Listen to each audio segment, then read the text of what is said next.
makes us experience karmic results. Just like good acts result in good karma later on, bad acts or sinful acts result in bad karma later on. So the mind is not smart enough to recognize this. Therefore, we need to hear from authorities through the scriptures and then use our intelligence to avoid actions that cause bad results in the future. So mind and intelligence, they both work on knowledge. The mind works on one kind of knowledge, and the intelligence works on another kind of knowledge. Mind works on empirical knowledge, and intelligence works on speculative knowledge.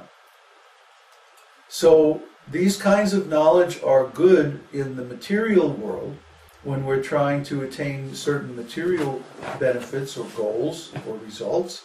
But when it comes to spiritual life, even our intelligence is not very good because it's hard for us to understand the cause and effect relationship between, let's say, chanting the holy name and the bliss that we experience.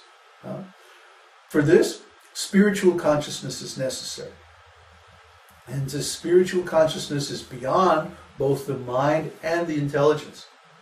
Actually, all consciousness is spiritual. But when our consciousness is full of material objects, then it takes on those material qualities. Because the mind, the consciousness is just like a mirror. If I have a mirror and I hold it up, let's say, to this wall that you can see behind me, the mirror will turn brown just like the wall. Isn't it? But if I hold the mirror up to the sun, then the mirror will start to shine just like the sun. Or if I hold the mirror up to this white shirt, it'll turn white. So a mirror adopts the quality of whatever is reflected in it. A mirror is agnostic. It doesn't have any color. But it'll show the color of what is reflected in it. Similarly, consciousness doesn't have any particular material quality in itself, because consciousness is pure and transcendental. So consciousness simply mirrors whatever qualities are there in the objects of the consciousness. And when we direct our consciousness toward material things, it becomes contaminated with material qualities.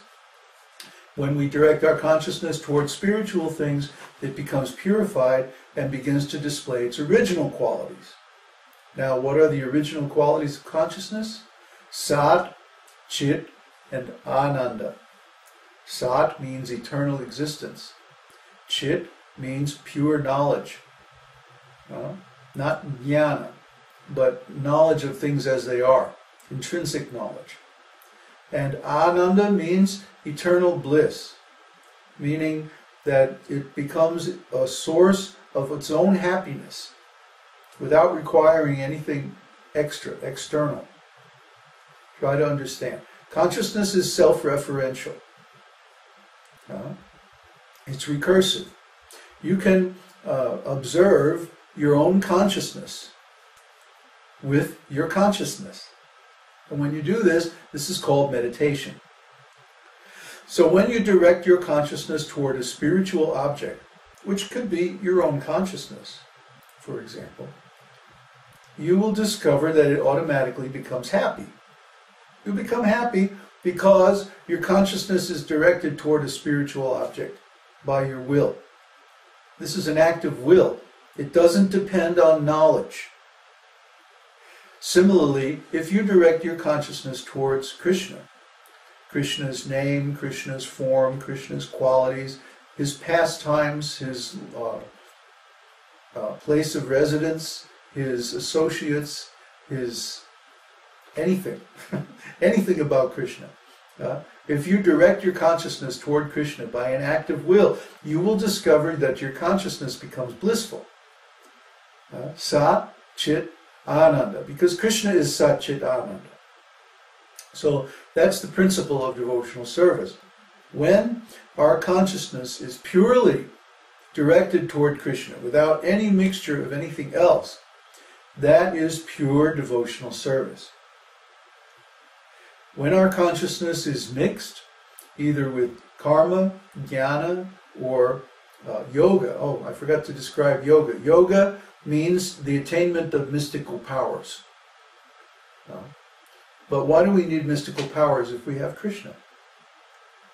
Actually, Krishna is the doer, Krishna is the knower, and Krishna is the enjoyer.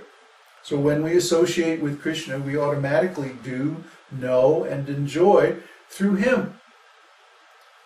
Actually, anything that we do, know, or enjoy happens through Krishna, but when we're in material consciousness, our intelligence is covered and we can't see it. Nevertheless, Krishna is there in everything, and he's causing all of these things to happen, and we're simply along for the ride. Krishna says in Bhagavad-gītā, chapter 16, that the spirit soul is riding in the material body as if on a machine. Yantra, the machine. So just like, actually the image of Krishna driving the chariot and Arjuna is riding as the passenger in the chariot, this is also very instructive.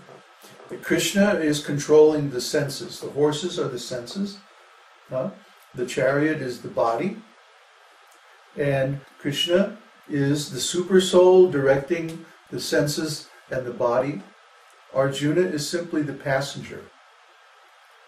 Yet, in the beginning of Bhagavad-gītā, Arjuna says, Krishna, please take the chariot out into the middle between the two armies so I can see who's ready here to fight. And Krishna does it. He takes it out. So you see the relationship between the soul and Krishna. Krishna is actually controlling the body. And we're simply riding in the body. But due to Krishna being our eternal friend, he helps us to realize our desires. Now, in material life, our desires are bogus. They're nonsense. They're stupid. Why?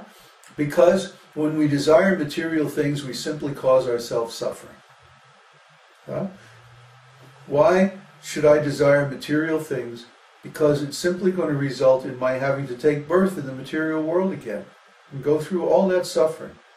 That's horrible. So we should desire only spiritual things. And when we desire only spiritual things, that's pure devotional service. When we only want Krishna's happiness, that's pure love or pure devotional service. Anya bilakshita shunyam, without any other mixture of any other thing, karma, jnana, or yoga. Pure devotional service, that's the standpoint, that's the starting point, that's the origin, that's the 0 point, that's the coordinate system of Bhakti Rasamrita Sindhu, the nectar of devotion, is based on this concept of pure devotional service. Everything is measured from there. I call it the top-down view. In Bhagavad-gītā, and even to a certain extent in Śrīmad-Bhāgavatam, we are looking at the bottom-up view, taking all the parts and pieces of devotional service and Vedic life and building them up higher and higher and higher into this big picture. And then when we finally get to the top, we understand the concept of pure devotional service. Bhakti Rasamrita Sindhu starts from the concept of pure devotional service, and then it looks at the whole picture from the top. Okay? It's necessary for us in the beginning to start from the bottom because we don't have any transcendental knowledge. So we have to build up that knowledge step by step.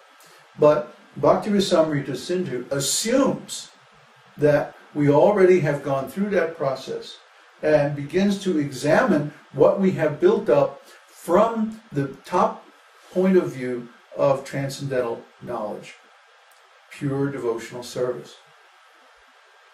There's another nice definition of pure devotional service in the first canto of Śrīmad-Bhāgavatam, chapter 3, which says that pure devotional service is ahaituki apratihata. Ahaituki apratihata means it is continuous and unmotivated.